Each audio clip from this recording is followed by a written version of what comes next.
So today we are going to do some collage. I think it's a really lovely medium to work in if you're feeling a bit stuck, or if you're wanting to make or do something creative but you're not sure what to draw, or if you're worried something's not going to be any good. Collage is really freeing. It's also really tactile, so it can be a really nice way to spend your time just getting in tune with your materials, focusing on the things you're touching, the choices that you're making, and distracting yourself, which we all need a bit of distraction at the moment, I think. So it's also a really good way if you're wanting to draw or if you're wanting to paint, to break up your page. Sometimes a blank page is a really scary thing to contemplate, and collage can be one of those things that starts you off, and then you can add on to it with other things as well. I really love it. I find it's something that I return to in my own work a lot because it's simple and you can try out lots and lots of ideas quite quickly. And also you can use what you like. I'm a bit of a magpie. People in my class know this. I'm obsessed with collecting stuff and keeping all this rubbish, basically. I think that it's treasure. And so it's a nice way of using some of the stuff that you find and you think, oh, that's nice, I like the colour, I like the shape or the texture or the image. And so it's a nice way of making something that is led by your preferences. So collage is mainly using paper, but it's also be using found objects or anything really. And it's just creating an image or a piece of artwork out of other pieces of things. So that's the basic of it really. And it can be taken in lots of different ways. I'm going to do a lot of abstract stuff today because again it's like no pressure, it's very simple, it can build up quite easily. That's just my personal style. Some people might prefer to do very detailed fine work, or use more figurative stuff, cutting their own pages of magazines with images that they like and things like that. So it's a nice way to explore what you like and what you don't. You don't have to follow what I'm doing today. This is more kind of like a make-along. So I'm going to be doing some making. I hope you'll do some making too. Yeah, I think we'll just get started. So I asked you to bring some materials. I've been doing some classes online for some really young kids, like 3 to 5 years old. And at the beginning of all the classes we do a materials check. So we've got scissors, if anyone has scissors, then that's really good. And glue, if you've got that, that's great as well. You can use tape if you don't have glue. To be honest, you don't actually need either of those things if you don't have them, so don't worry. But they are really useful. And then the most important thing is paper. So I have like a big pile of paper here that is all stuff that I have collected. I'll have a little look and see what's there. So we come across a lot of paper in our lives, and a lot of the time we just discard it. So for instance, I have a bit of a receipt that is pink. People know in my classes that I'm obsessed with pink at the moment. I thought this was a really lovely colour, and the kind of paper style is nice, plus it's white on the back, so I kept that one. And then I have a lot of envelopes which I've cut open because they have these fantastic colours and patterns in the inside of them, and it's like a really nice way of getting patterned paper without buying, you know, packs of patterned paper and things. So envelopes are a really good thing to keep and use, and they're also often quite like interesting shapes. Or we've got things like windows and stuff, so they're quite cool to use in collage. I also have some bits of magazines which I've cut out. You can see I've been doing some collage already. So little bits and scraps of stuff, even if it's just like a typeface that you really liked, or a colour or a texture, it's always a good thing to keep bits and pieces of that. And also some like brown paper packaging. I really like brown paper. I think it's because it's always scrunched up a little bit, it's got a lovely kind of like worn texture, and that can contrast really nicely sometimes with the more kind of sharp lines that you might use, or kind of bolder colours. So these are all just bits and pieces I found around my house. A bit of a cereal box, some tissue that wrapped a present from about 3 years ago, which I really like the colour of. So all sorts. And I hope that you've got some papers that you like as well. You don't even need to have this many. I'm just a bit of a hoarder. You can just have 2 or 3 types of paper that you like. And sometimes actually having just a few things instead of loads and loads of things can be really useful, because it will narrow your focus a little bit. I would recommend, just if you're interested in collage, collecting paper from everyday life and keeping it. I keep mine in this file down here. So this is my scrap paper file, and it's pretty full at the moment. Yeah, anything I find I like, I just stack it into here, and then I know that it's all in one place when I want to do some collage. And then some background paper is something else that you're going to need. You can just use white, or you can use a colour. You can also just use some cardboard, whatever you want to start off with, really. I'm going to start with white today, but I might move on to a colour afterwards.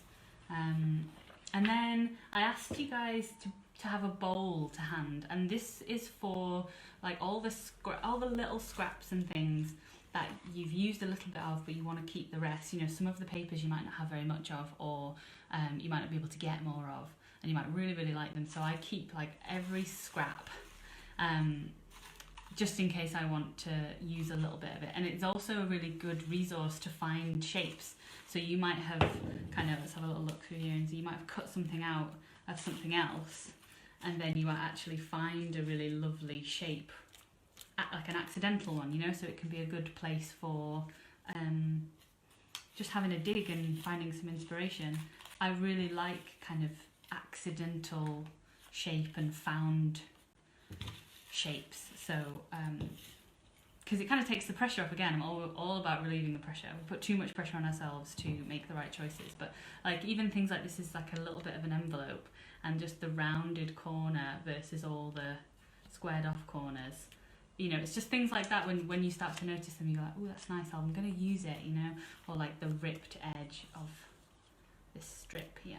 So your bowl is there for you to put all your scraps and bits and pieces in to keep for later and forage later on. So that's what the bowl is for. My bowl has already got a lot in it. But yeah, it's a lovely, see, I'm now just finding things like, oh, that's really nice. Well, we'll have a look in the bowl again later on. So I'm going to flip us down, and hopefully you'll be able to see me even though it'll be sideways, which is kind of frustrating. Actually, if I flip you down like this, let's see how that does. I'm going to see how that does, and also I'm going to get my charger for my phone because it's nearly out of battery. 1 second. I'm going to put this bowl of lovely stuff here so you can see.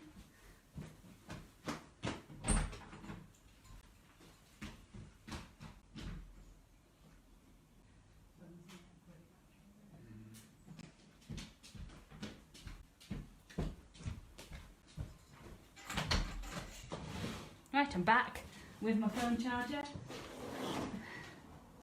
I'm just going to plug myself in, hopefully, so that I can reach.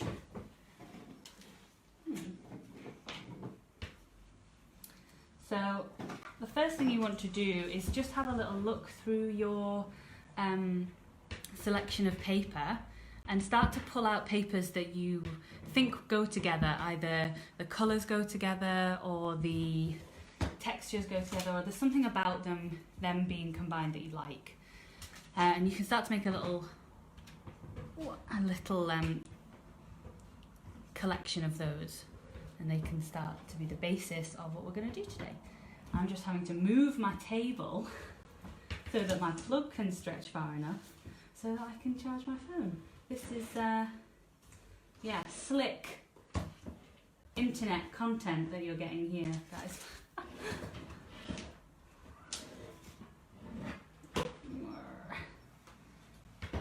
So I often go for, when I'm thinking about what things I'm going to use, I go for stuff like contrast, so things that contrast nicely with your things that are different, things that complement each other as well is something to look out for. different textures, things like that. So at the moment I am favouring, I'm going to just check, hi. At the moment I am favouring this paper. I love this hexagonal pattern, and it's just an old envelope. And then I'm going to use this peachy stuff as well, I really like that. And I think I'm going to use some of this brown paper, maybe some of this, which has got this great bubble writing, which actually makes this really lovely pattern if you cut into it. So I've got a few pieces of paper that I've already started to select. This was a birthday card from ages ago, which I'm also going to use. I'm liking these like peachy colours with the browns and maybe a little bit of blue to break it up. So I've got my little collection of papers that I'm going to start with. And then you want to decide on your size of paper. So I really love working in series. Again, some people will know this from being in my class. I'm not someone who likes to work on one perfect thing. I like to work on a few different items that kind of have similarities, and they're all connected, maybe using the same colours and things, but they explore different ideas. So I often split my paper up into a few pieces. I've started off with just A4 paper, and I think I'm going to go for an A5 shape for my collages today. And so if you want to split your paper up, all I do is take the paper, fold it in half, run your finger up and down, and then fold it back on itself. Run your finger up and down again, and then just very gently start tearing. And then you've got two pieces of paper. I have done series before where I've cut it down into really tiny pieces, like even half of this. But today we're going to work a little bit bigger, I think. You can split your paper up however you like, or you can keep it as just one whole thing. It's totally up to you, but it might be good to have a few different pieces of paper so you can lead on from one thing to the next. So split your paper up. I'm going to stick with this, and I have 4 pieces of this size. I might even split it up later on and do more and smaller ones, but I don't know. So those are my pieces, and for now I'm just going to put my background pieces to one side and just start with one sheet. And have a little look in the comments and see how we're doing. Oh, hi Ian. Yeah, this is actually, the bowl idea is something that has come to me fairly recently, but I think that it's really helped me. For one, it's really helped me to keep my space tidier, because I'll often end up with bits of paper around the entire perimeter of my page, and I'm searching for that one tiny scrap of, the right blue. So the bowl thing has really saved my life. I actually have a crate in my studio that is now full of scraps of paper, so it might defeat the object a little bit. You might want to clear out your bowl every now and again, and so that you get fresh stuff. And I think to start off with, we'll just cut some simple shapes. And again, because I have been working with the kids so much recently, I feel compelled to remind everyone that cutting from the middle of your page is a waste of paper, and it's much harder than just cutting from the side of your page. So just a little reminder there for anyone who has the urge to cut a shape right in the middle. So I'm just going to clean up the edge because I want a nice clean edge. I'll pop this bit in my bowl for later.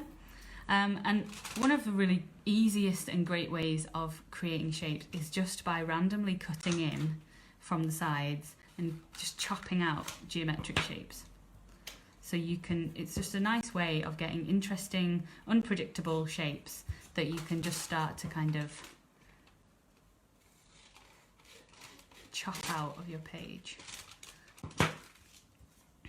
And you don't really have to even make many decisions about them at all. You just cut in, let your two cuts kind of meet each other somewhere. Maybe even 3 cuts, let them meet each other. And you're getting these easy geometric shapes now. And now I'm going to change papers. What am I going to go for this time? I do a little bit of this peachy one. This one's got some quite interesting texture on the side where it's been ripped, so I might use that later on. But again, for now, I just want to clean it up a little bit. So I'm going to slice that bit off. Keep that for later. And then again, I'm just going to start cutting in, almost just at random, to be honest. And then letting them fall out.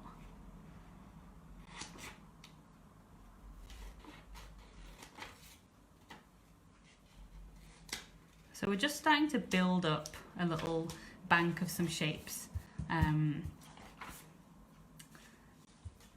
I'm going to keep those next to me for now. I'm going to swap papers again, and I'm going to do some ripping. So I'm sorry if it feels like I'm racing through any of this. These are just bits and little hints and tips for what you can do and how you can start. You don't have to have a plan. You don't have to have a particular idea. It can just be about enjoying the feeling of the scissors going through the paper, slicing out these nice clean shapes that we have here, and making a little collection of treasure to dig through later on. And some papers you might feel like, for instance, this hexagon one, I really like cutting it nice and straight because you've got this pattern within it. But then with things like this brown paper, this is a bit more rough around the edges, so I think I'm going to rip this one instead. But it can be just as kind of free form. In fact, you could even just close your eyes and just rip. And just let your fingers follow around, change direction every now and again. You can feel sometimes the grain of the paper, how it likes to be ripped.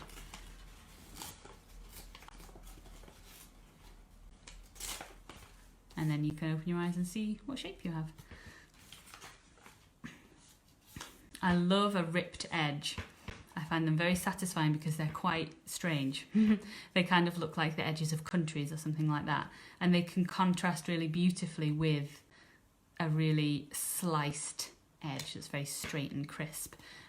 So there's contrast even from the beginning. How you decide to cut your shapes and your pieces of paper can determine like what goes together and what contrasts and things like that. So you can start to just rip up a few bits and pieces. I'm going to get a little bit of this pink here. This one I've already cut some shapes out of from a different session, and I actually really like this kind of roundish shape that we've got here, so I might just cut that out.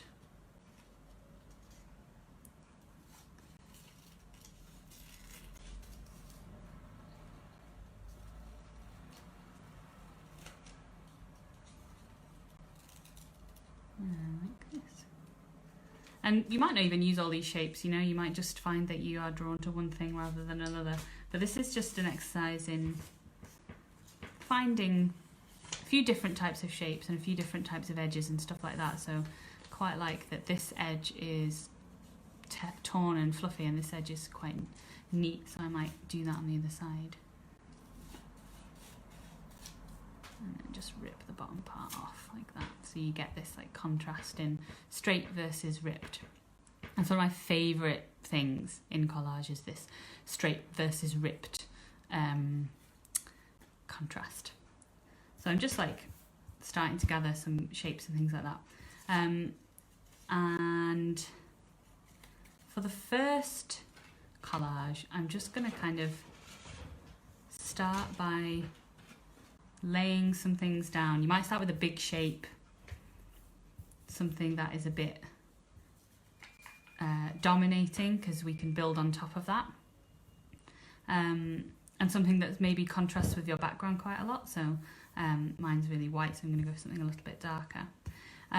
You don't have to stick anything down for as long as you want. This is kind of like the fun experimental part where you can lay things on, move them around, place them, change stuff, and you can really start to kind of build.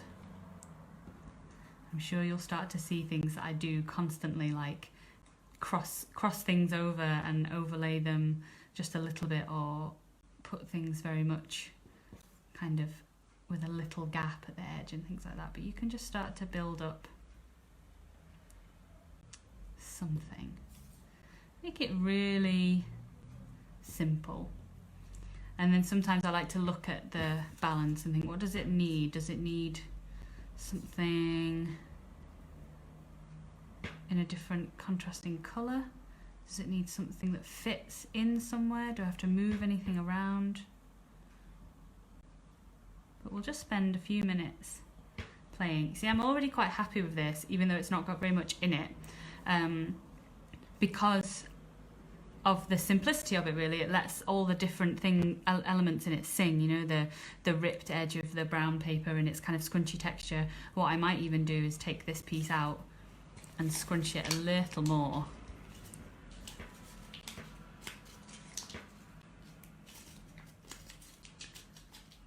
Just to exaggerate the difference in the brown paper texture to the not crumply textures. If that makes any sense. So you can play with the texture of your paper as well, and you can lay that down. Start to think. And I always think, for myself, I know that I like simplicity in my artwork, which is funny because in my home life and the things that I wear, often they're a bit chaotic and a bit like full. But in my artwork, I find that I really like minimalism. And so sometimes I really don't want to add too much, because it can mean that I overdo it. So we'll see how we go for now. I'm going to take something that's a little bit bolder, quite like this, like really stark black and white piece. One of the great things about collage is that you can do it and then you can just go, actually I hate that, and you can cut it up again and reuse it. So it's a never finishing thing.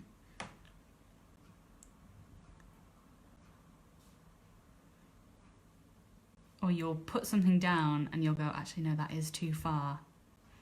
I've gone too far. But I quite like this for a first start. It's simple, it's got lots of the colours that I wanted to use in it. I like the way that the shapes have fitted together. It's kind of like a jigsaw. So I quite like it, so I think I'm going to stick it down. Now this is the bit that I struggle with. I love this part, and I'll spend ages doing this bit. And then the sticking it down, there's always a little bit that goes awry. That's the bit that doesn't quite match where you wanted it to go, but that's okay. So the best thing I find to do is just lift things off and just kind of place them nearby where they were. So this one I need to stick on top of this one, so I've just placed it nearby, and then just remove one item at a time. Apply a little bit of glue or tape if you want to use double-sided tape, and then try and stick it down in the same place. And it's almost like once you've got one down, you can use that as a reference point for everything else. And I can't remember if that was exactly right or not. I think maybe this came down a little bit. And as long as you're fast, you can move things about. There we go. And now I can use this piece as a reference point for all the other pieces. So this has to be between these two bits there. So I'm going to remove this one next. Stick it down. I really love the collage process because every stage of it is quite meditative. It really slows you down, you know? You think about each choice and you cut each piece of paper and you decide where it goes each time, and then you move them about, jiggle things slightly around. That went that way, didn't it? There we go. And you can enjoy each element of it, the texture of the paper, the colours, how they sit next to each other, the building up of it, and neither the simplicity or the complexity. You know, my style of collage is fairly simple, but some people go extremely elaborate, and they put layers upon layers upon layers of stuff. But I think each layer and each part of it is considered and enjoyed, you know. A little tip about crumpled paper: you don't want to smooth it down too much when you stick it. So put your glue down and then just kind of tap it so that you don't lose all your crunchy textures. You want to anchor it to the paper with the glue, but you don't want it to be too smooth. So that should stick. And then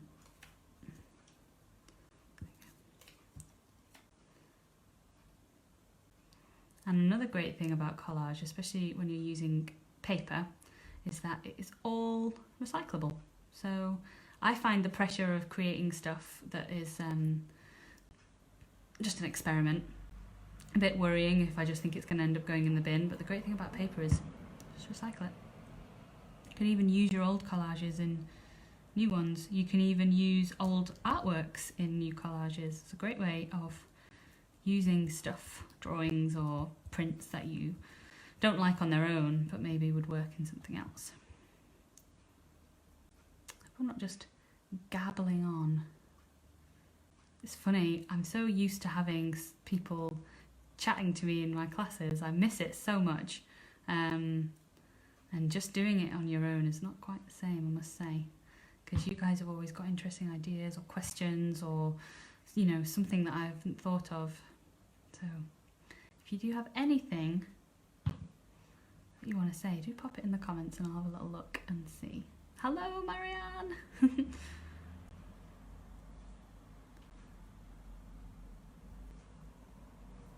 I think that was where it was going to go. But then it always looks a bit different, which is good, I think. So I'm going to stop there for this one because I quite like it. Even though it is super simple, I'll raise it up a little bit so you can see. I'm quite pleased with the composition and I think it fits nicely onto the page. There's maybe a gap down here that I might add something into later. And for now what I'll do is I'm just going to put it to the side so I can see it. I'm going to put it over here so I can still see it, but I'm going to move on to another piece. So sometimes it's quite a good thing if you're not sure where to start or you're not sure how you want to link your series of work together or something, you can give yourself boundaries. So some boundaries that you might want to consider are always using the same colours or using one colour and finding all the different colours you can find in that. Some of the boundaries you can use are things like using only one shape. Which I think is what I'm going to do next because I quite like this kind of like long shape in this here.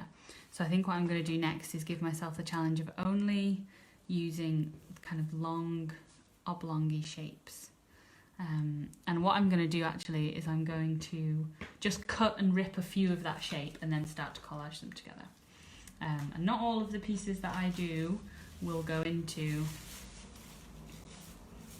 the collage. I love this paper. I think I got a plant in it or something. A plant pot maybe.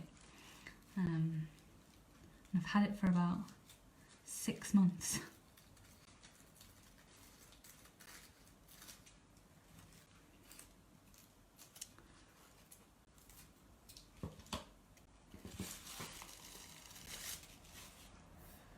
And sometimes I'll go really quiet because I enjoy this so much that I just phase out and forget that I was meant to be speaking to you, so I do apologise. But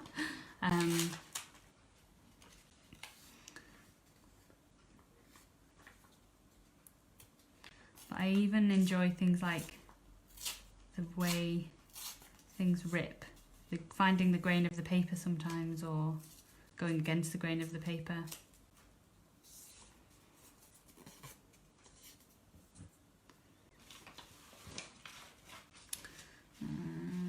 Go for something kind of greyish, kind of sharp. And another thing I like to do is use quite off shapes. I'm never really, in fact, you know, I cut this shape, but I prefer this shape. There you go. That one goes in the bowl. So I'm not a super precise person, but I do like straight lines and geometric shapes, but I just cut them purposefully wonky, let's put it that way. Cut them purposefully wonky and then no one can question it. That's what I say. I'm going to include a bit of text in this one, but not for reading. I'm going to cut this one up the way so that the text actually becomes a pattern and kind of abstracts.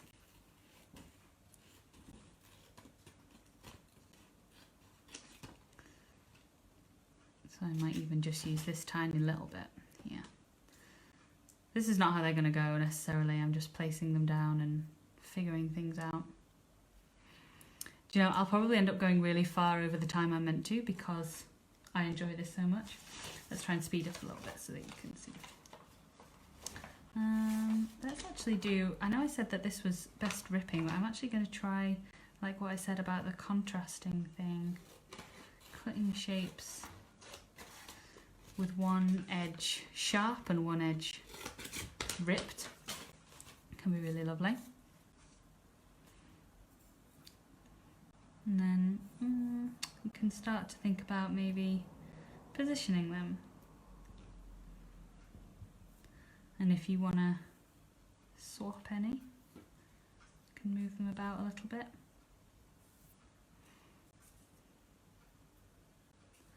Or do they even want to go across each other?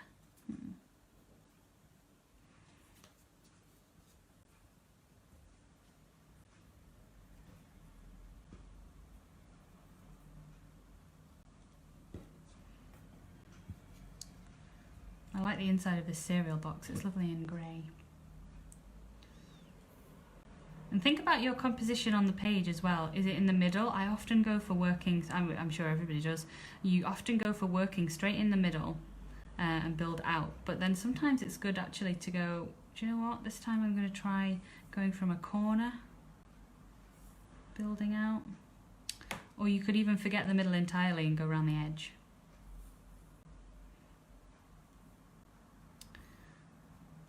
Just to switch things up. In fact, that could be a challenge that you set yourself. We're not gonna go into the middle at all. See, I'm not sure about this. There's something about it that I'm just not sure about. Maybe it's missing something. Maybe it's the wrong order. There are some bits that I like. I like down here, this kind of, the way that those follow on from each other. I'm just gonna play around a little while. And this is the thing, is that this has really got no consequence at all, but it focuses your mind on something that really is just for you. And it does matter.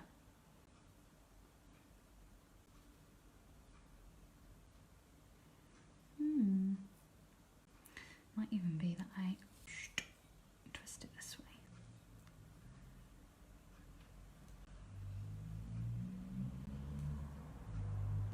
Maybe it needs something on top, something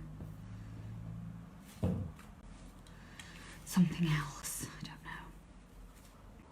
I'm looking through my bowl just now to see what we've got. Maybe something like this. Sometimes I close one eye and just squint to work out if I'm happy with the composition or not. I think actually this needs to go on top of a colour.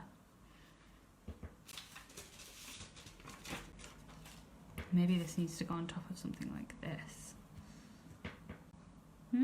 Starting to get interesting. Or does this even need to be in here? Does it just need that?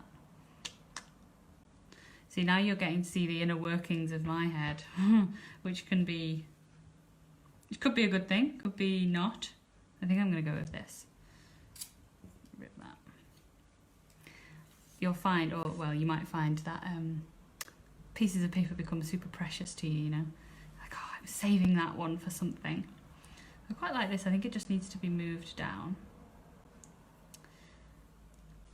So you can think about things as well, like, are you leaving gaps or are you overlapping things? Are you leaving the same size gaps or are you changing that up? Are you angling things? What are you doing? Just flipping it around, moving it about, and enjoying the process. Yeah, I think I'm pleased with that. I think it's finally found its place, so I'm going to stick it down. If you're more of a figurative person, then don't feel like you have to do something that's as abstract as this. This is very much just about form and shape and colour and texture. But if you like to tell stories or create imagery, collage is still a great way to do that. You can still flip through magazines or save bits of junk mail that have got pictures on them that you like, or that you think are funny or interesting, and just start to gather them together to create stories. There are some amazing collage artists that use much more figurative imagery, people and places, and you can play a lot around with that kind of thing. You can play with like scale, putting something that's usually very small into a setting that makes it look huge. It's kind of like creating a fantasy world, with collage you can do things that you can't do in normal life. I saw one the other day where it had a cat that was as giant as a city. There was a cowboy sat on his back riding through. So that was quite cool. In fact, this is a funny person to reference, but Phil Jupitus, who's a comedian, sometimes he's on the TV on QI or whatever, he does a lot of collage. If anyone has Instagram, you can look up Phil Jupitus on Instagram, and he does loads of collage. It's often quite funny, quite strange images and references to pop culture and history and things like that. So collage can be used in so many different ways. And you can find the way that it fits for you. I can't help but think, because I know some people that are watching, different styles of people that are in my classes, and I know that some people will be looking at this going, not sure. But you could collage your own landscape by using only pictures from sunsets, or you could cut tree shapes from pieces of green paper that you find in magazines and create a forest, just endless possibilities. I've got a piece of card here that I'm putting quite a lot of glue on because I'm not sure if it's actually going to stick to my paper.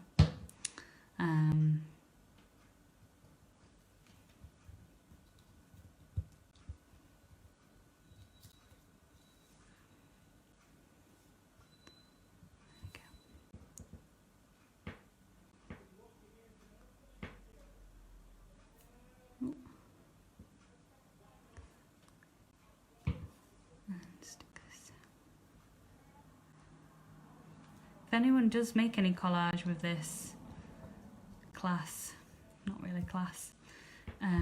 live stream and wants to show me, then please do send them to us afterwards. I'd love to see them. But this is really just like a start off, introduction to collage really. It is something that you could spend hours on, and lots of people do. And it's something that you can return back to just to de-stress, focusing on, like I said before, focusing on something different, something for yourself, something that incorporates your preferences can be a really nice thing to do just for a little while, even if it's just like an hour, half an hour. You don't have to show anyone. They could just be for you, a little collection of collages for yourself. And as well, if you like them at the end, if you make a series and you think, yeah, I really like those, you could frame them together or put them up in your house together, and I bet they'll look really cool.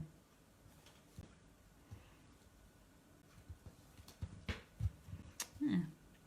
So I'll put them both together just now, so I hope that they fit on the screen, so you can see them. Yeah-ish. So you can see the same influences from the types of paper that I've used and the colours and stuff like that. And there are some bits that I've dropped off with, so I didn't cut that much with this one. I left those there. And so you can see their similarities, but you can also see that they're quite different. And I find that one idea leads to another. So like, I think this bit was the bit that took me to here, and brought me to this place. And there are parts of it that I don't like this little bendy edge I'm not sure about. But yeah, I think that they are nice together.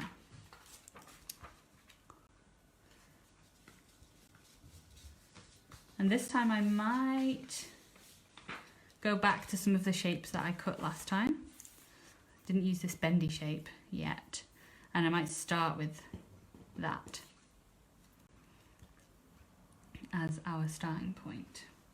And this time, so I went for the same shapes as last time.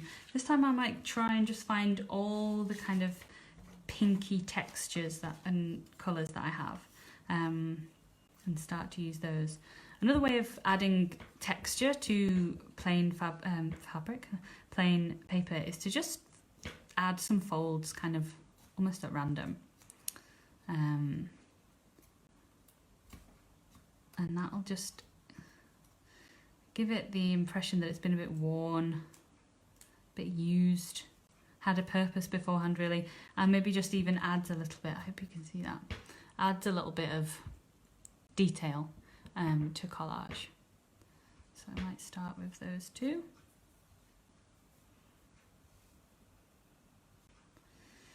What other pinks do I have? Let me see in my... Got this tissuey stuff.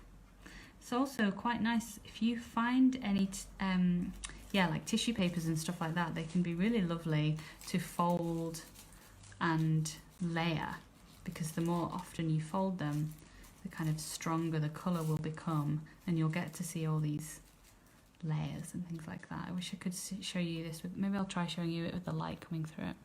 Oh, nope, I didn't like that. You see, anyway, you can see that there's some light coming through the edges, and then in the side it's getting quite dense, so you can stick that and you'll see the white of the background coming through it a bit more. Might use something like that. And I think it needs something a bit bold, this one.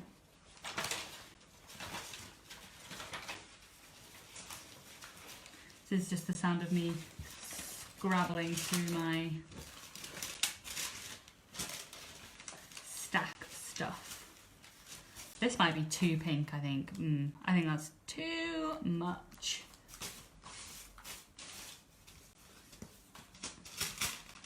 And then remember as well that if you decide actually that rule that I gave myself is holding me back, and I'm going to swap it or change it, you can. So I found this green, which is from an old print I did ages ago, that was just an example for a print workshop. But I think the green and the pink is quite a nice contrast. So I'm going to use some of these.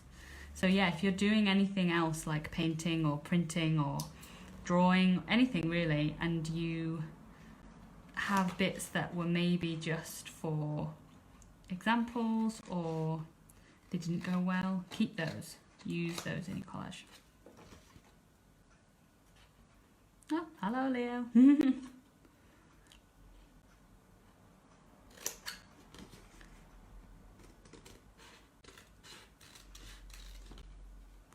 Just reading the comments now. Yeah, I think it is like, it's amazing what different people see in different things. I often end up seeing faces in my collage. Like, I mean, I'll show you one I did one the other day, and I just can't not see a face in this. This is a face, no? Like a little sleepy bird or something. And I just can't not see that now. I do quite like it, and you end up creating these little kind of characters, and you could even embellish something like this with drawing and add into that. But I just see this little funny sleepy bird. So yeah, sometimes you'll do something and you think, oh, that does look like something actually. Yeah,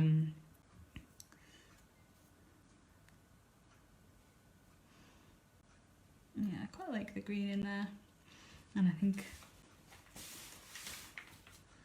maybe a bit of brown or grey paper, just to, bring things up, really bring the party. You could even, you know, draw your own textures or patterns onto the paper and then use them in your collage.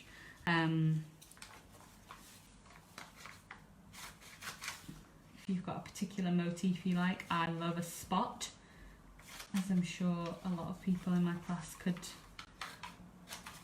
guess or confirm anyway. I do love spots. So you might want to make your own spotty paper. In fact, I have some somewhere that my friend Liza, here we go, this was for my birthday. She couldn't find any spotty paper, so she just made some for me. And I use this quite a lot actually.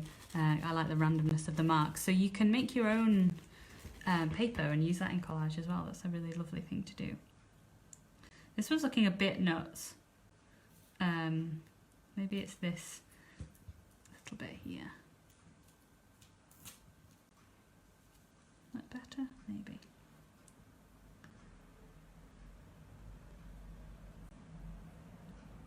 You can just fiddle around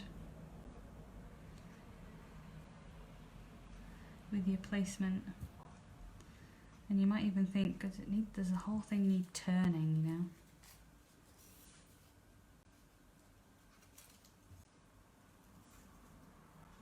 You know. That's better. Move it down a little bit.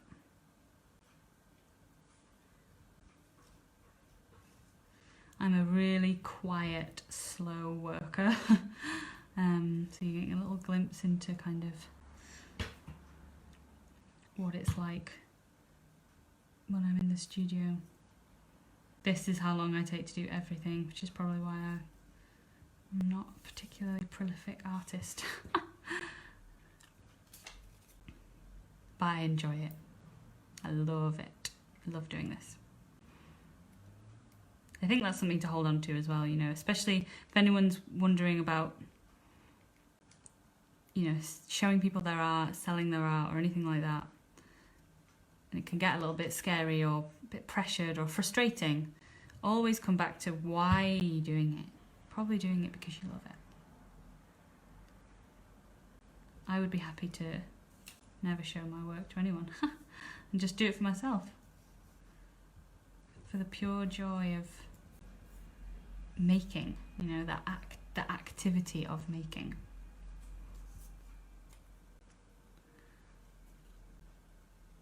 I think you're all just getting like a little glimpse into my brain now, because I'm just talking to myself, really.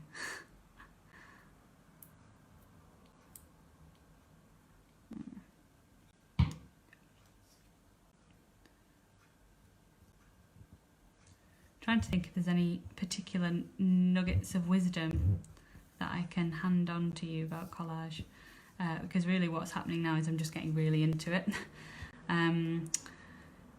Like I said, you can use any paper, and you can also use like whatever tool you are happy using. We've used scissors and just ripping. You can also use a scalpel if you want to be a bit more precise, or and you're comfortable using that. I know some people don't like to use them, but some people do.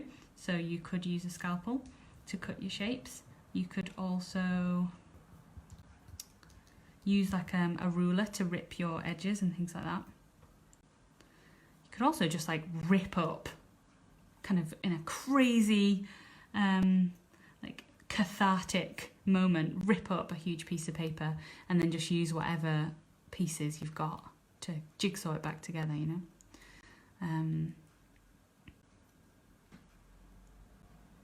Oops. So you don't need anything special to do this, really. And I know that some people might struggle sometimes with kind of the dexterity of using your fingers and things. You could just ask somebody else to cut the pieces of paper and you can place them down however you want, you know. That takes an element of control away from you, which is a bit of a challenge. I would find that a bit of a challenge to let someone else give me the pieces, but it might be a good one, good challenge to get you to use what is given to you, you know. Sometimes giving up a bit of control can be hard in creative work. It can be really hard but really rewarding, because it often means that your brain problem solves better if you haven't been in control of every choice. And then that's quite good sometimes, if you worry a lot like I do. Cool. Right. I think I'm going to leave that one there as well. And I haven't glued this whole piece down. In fact, I might just pop a little bit of glue in there. But I haven't glued the whole thing down because I like the texture of the kind of folded tissue. I'm using the edge of my glue just now to kind of just put a little bit on and not rip the paper by rubbing it a lot. I'm just going to glue that down. But yeah, I've left it to hang a little bit because I like that difference in texture and the like 3D element to it, with a bit of relief. I've been doing this for ages, I've just realised. You can see there that I got very into it. So I'm going to stop just for now and put, let's see, I'm going to stand up and move my camera so that you can see all 3 of the works that I did. Let's take this. You can also see that the mess is starting to happen on the table, but the bowl is very useful. All my scraps can go in there. So, let's see if we can see all 3 of them together. So I definitely like these 2, yeah. I'm quite pleased with those. I'm not sure about this one. I think it needs something darker or something to kind of give it a little bit more weight, maybe connect all these up. So like I said, you can come back to those. But this is the series that I've started with. And if you do quite a few collages, then you can just take out the ones that you don't like and just decide to keep those ones. But yeah, I'll show you. Say hello again. Hello! So that's kind of an introduction to collage. I hope that you found it at least relaxing. I find it relaxing watching other people work. But yeah, I hope you found it inspiring. There were some things in there you had never really thought about maybe. Or things that you were going, why didn't you do this? If you have anything that you would like me to go over or focus on, with collage especially, because like I think that's something that I would like to do again, then yeah, just let us know. You can make a comment or anything like that. But thank you for joining me today. I hope you're all doing okay. I know this is a pretty tough time and everyone's going to cope with it in different ways, so just take your time, give yourself a little bit of space, and if you feel creative, then do a collage. Alright, I'll see you later. Bye!